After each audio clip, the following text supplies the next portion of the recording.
يا أيها الذين آمنوا اركعوا واسجدوا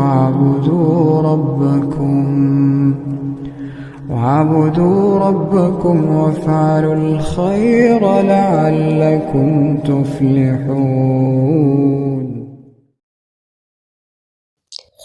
السلام عليكم ورحمة الله وبركاته. أمراتي الحلوين، يا رب تكونوا جميعا بخير. وحشتوني جدا والله، وحشتوني قد الدنيا كلها. يا مش عارفة وحشتكم ولا لأ، بس أكيد وحشتكم، ربنا يبارك فيكم. النهاردة بقى إن شاء الله راجعة لكم بروتين صباحي وجميل جدا. زي ما انتوا شايفين بقى كده، أول حاجة رتبت السراير، وبعد كده فرشت بقى الصراحة الحافظة بتاعتي دي يا بنات، اللي هي القديمة. الحافظة التركي مش مريحاني خالص، عايزة اقول لكم بتوبر، مش لطيفة خالص.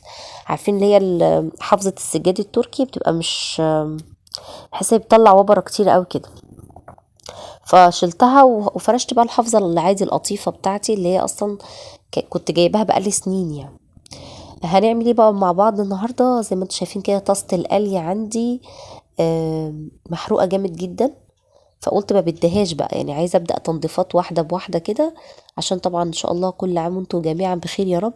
عايزين نجهز بقى الشقه رمضان، وبعد كده العيد بامر الله. فهنمشيها مع بعض واحده واحده كده. عامله ان شاء الله جدول حلو قوي.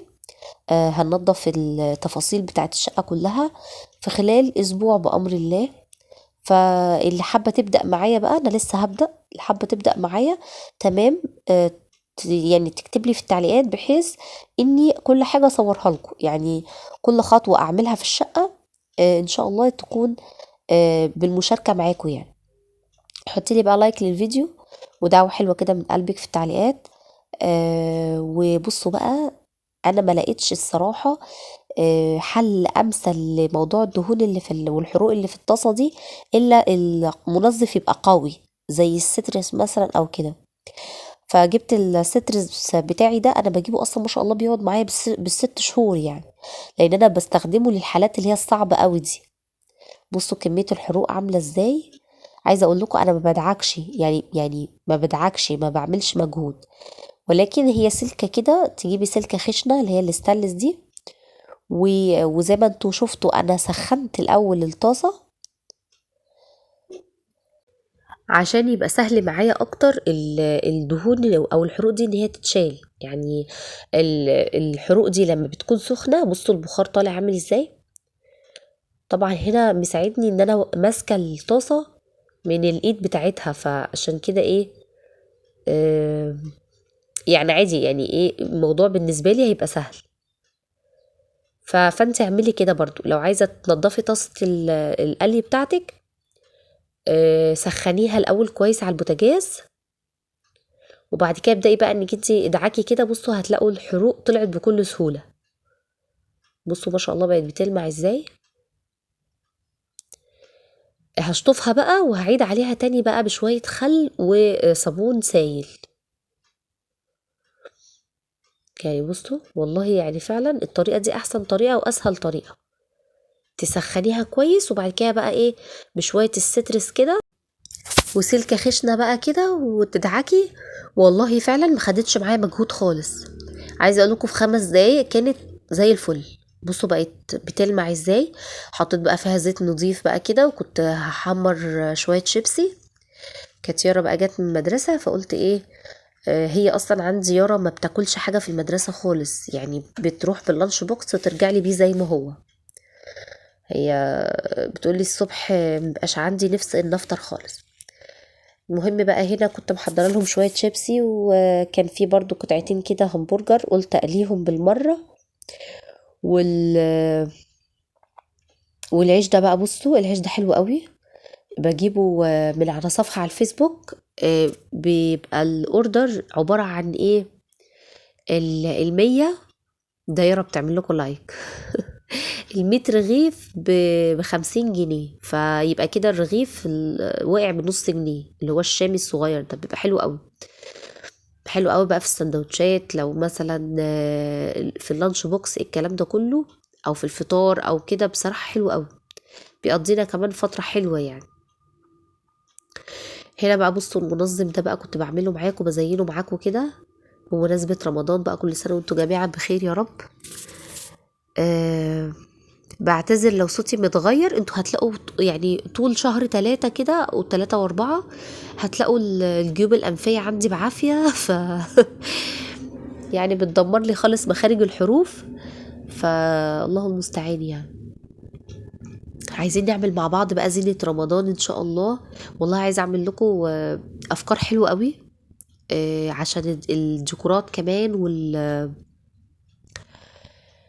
واللي هي التجديدات يعني. فان شاء الله استعيد بس كده قوايا العصبية واقدر ان شاء الله اعمل معاكم الافكار الحلوة دي. فهنا بقى ايه، كان عندي خزين وكنت عايزة انظم كده المكرونات بتاعتي والحاجة، فقلت اشجعه كده واعمل معاكم. دي مكرونة سايبة عادي، في سايب وفي اللي هو كنت جايباه عروض من كارفور. فهنا بصوا ده بياخد كيلو بالظبط يعني. تعالوا بقى كده نثقل الميزان. سبحان الله وبحمده، سبحان الله العظيم، سبحان الله وبحمده، سبحان الله العظيم. قولوا لي بقى اخباركم ايه يعني. استعدتوا رمضان ازاي؟ احنا عايزين ان شاء الله نستعد مع بعض كده رمضان من كل بقى الجوانب يعني. عايزين نعمل ان شاء الله مع بعض كده زي ما قلت لكم جدول للتنظيفات، وعايزين نعمل جدول للعبادات ان شاء الله. فبأمر الله هيبقى فيه فيديوهات قوية وهيبقى فيه كده ترتيبات نشتغلها مع بعض. فانتظروني بقى ان شاء الله، بس يا رب اجي كنت اقول لكم انتظروني انا مش جايه.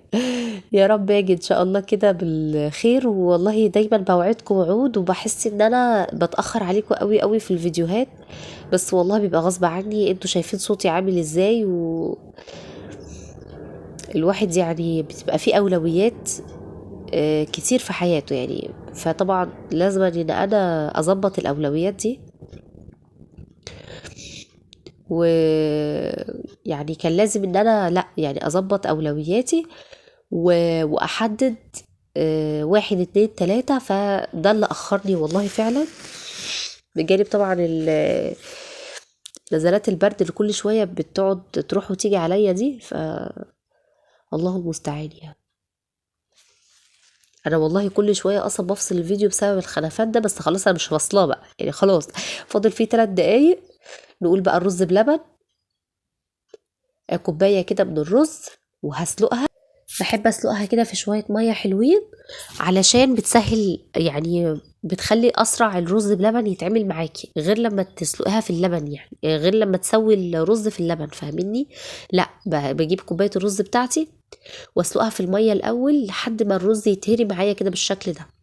بعد كده ابدا اضيف عليه اللبن او اللي هو الحليب بتاعي يعني. بضيف بقى معاكي حوالي نص كيلو من نص لتر من الحليب وكوبايه من السكر.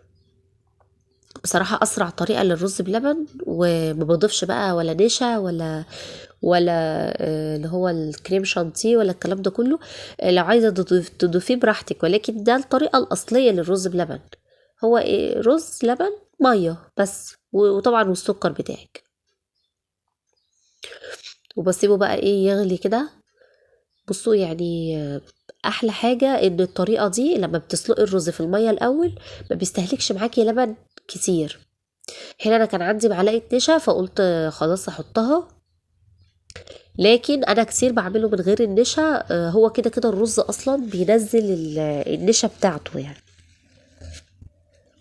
فالصراحة بيبقى حلو جدا. هسيبه بقى شوية كده مع التقليب كده المستمر رايحة جاية عليه كده، ما بياخدش اصلا يعني بالظبط ربع ساعة. بيبقى خلاص القوام مظبوط جدا. ربع ساعة، انا قصدي ربع ساعة من اول ما حطيت الرز يتسلق يعني. هو بعد ما ضفت اللبن بياخدش 5 دقايق. هنا بقى طفيت عليه خلاص، بدأ بقى ان هو يغلي معايا. طفيت عليه، بضيف الفانيليا. الفانيليا بتعمل نكهة وريحة حلوة قوي للرز بلبن، فبتبقى حلوة قوي يعني. بس بضيفها في الاخر بعد ما بعد ما طفيت على النار بتاعتي. وخلاص بقى كده صبيت الرز بلبن بتاعي في الاطباق، وده الديكور اللي احنا عملناه مع بعض رمضان. يا رب يكون الفيديو عجبكم، والسلام عليكم ورحمة الله.